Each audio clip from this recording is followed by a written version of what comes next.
So this is the part 2 from our seminar today. Picked up on habit 2, which is begin with the end in mind.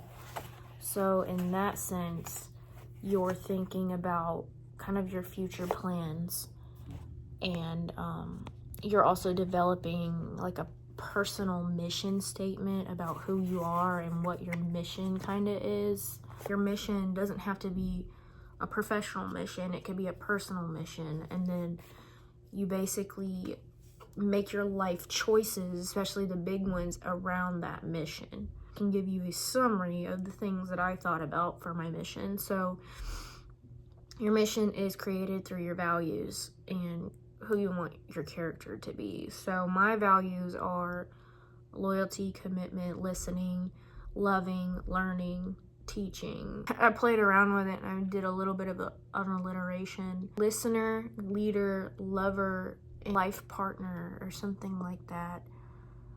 I think that would be some of the easiest ways to explain like who I am as a person, very summative.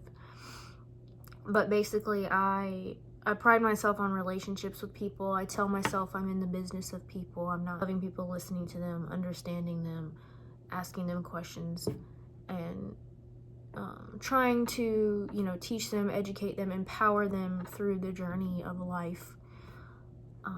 Because I do believe when you have education, you have knowledge, you have power. All right, so I had some technical difficulties and I had to come back at a later time to finish this video. So I left off on the part of making a mission statement and knowledge is power.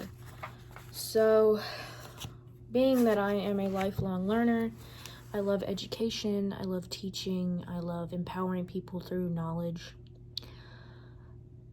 It would make perfect sense that I would go into some type of teaching role, anything to do with teaching people and having classes and empowering people with knowledge. So I would say one of the biggest classes or subjects throughout my entire life that I didn't really realize was so impactful to me, even just spiritually and developmentally, was all of my English language classes throughout K-12, especially American literature and 9th grade literature. Those two were very impactful and fundamental in shaping my perspective about the world and me and people. And so I am currently in the process of getting my teacher certificate in English language, ELA, and also SPED, so I can do general classroom SPED support with ELA focus, with the intention of moving into future high school teaching American literature and eventually probably behavioral sciences and like biological sciences, because those all require critical thinking, research, and they're all about the study of humans in some form. So our habits that we went through today are put first things first, think when, and seek first to understand, and then to be understood. So putting first things first is obviously prioritizing the things you need to prioritize. So as mentioned before, I'm trying to be a teacher. I'm getting my test ready to start taking my test to get certified. I'm thinking about moves that I can make in the future to go back to school. And the good thing about education is you can be a teacher anywhere. So if I want to leave and go to California or go to New York or go to freaking Michigan or Montana, who cares? I'll have a job somewhere. That's not the problem here. So now I've found what I want to do, and that's what I'm going to pursue. And I'm going to make things happen in my life to pursue that in any way that it may come. Sorry, think when, thinking about the other person and their needs as well as yours, and how can you find a compromise, how can you find a way that approaches both needs getting met or somehow making some approximation of both being met, or maybe coming up with a completely different idea or solution, because not everything is one or the other. Sometimes putting two heads together can make a new idea come that you never thought of. So never think win-lose or lose-win or lose-lose. If you're lose-win, you're the loser, and the other person's winning. You're always giving. You're gonna burn out. If you're win-lose all the time, you're always taking, and you're draining other people. If you're lose-lose, obviously that's chaos. Nobody wants that. So those are things you got to think about in your habits. And then, of course, one of my favorites is seek first to understand, then to be understood. I often have a craving and a need to feel understood, but I feel like that's everyone. But something I heard today was always be willing to be the second person in a conversation. Not don't have your part in a conversation. Just wait, listen, hear that person out first. Let them be the first partaker in the conversation, and then you put in your input after. So be the person who's willing to take the second turn. Put yourself in other people's shoes. Try to get where they're coming from. Don't be so quick to judge. Be curious, as our instructor likes to say. So with that being said, I am a creative individual who wants to give power and knowledge to the world. And I want people to feel heard and seen and understood. And I want to inspire people to be better versions of themselves and figure out how to go across this journey of life in a more positive and productive way. And that starts with my gift of being able to educate and empower and know things and share them. And also develop relationships through listening to people. So one of the big things we learned about today is the idea of an emotional bank account and deposits and withdrawals within that emotional bank account. So some withdrawals are assuming you understand something, showing unkindness, discourtesy or disrespect, breaking promises, being disloyal, or bad-mouthing people, creating unclear expectations, being proud and arrogant, give no feedback, hold grudges.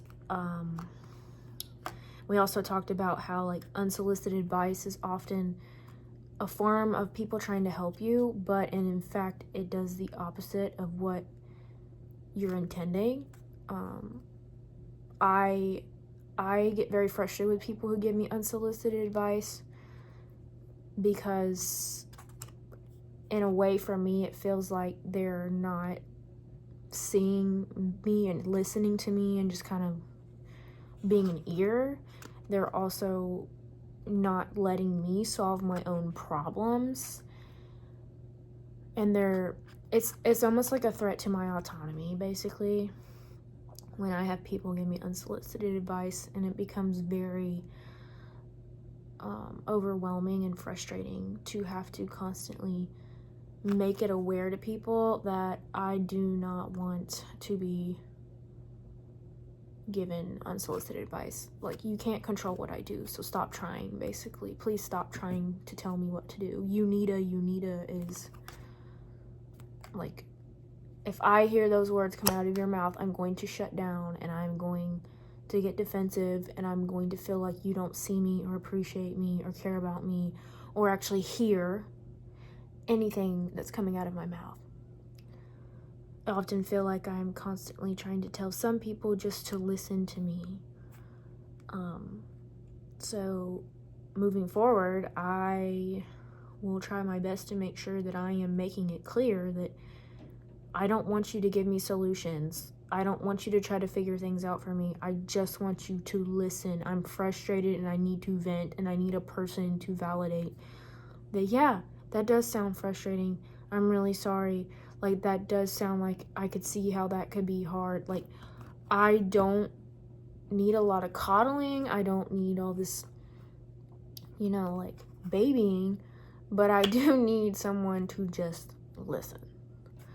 So moving forward, I'm going to make my needs clearer before I start talking about something, in hopes that it will affect the way that person communicates with me.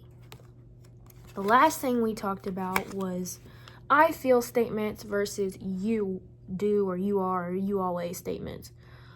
I try very hard to make sure when I am frustrated and upset or flustered or just confused that I'm saying, I feel like. Another version of this is we should do, or we need to, or how can we do this? So I'm a very I and we based person when it comes to expressing my needs and my preferences. I try not to accuse and go, you always do this, you. Because when you hear that, you just shut down because you feel like you're getting targeted and nobody's going to respond to that. So, trying to change the way that you communicate how you feel is a significant communication tool that will change the mood of everything. I used it fairly recently where I started out as a you, and then I felt my blood boiling and I felt my skin itching and I felt my heart racing, and I was like, this is not healthy.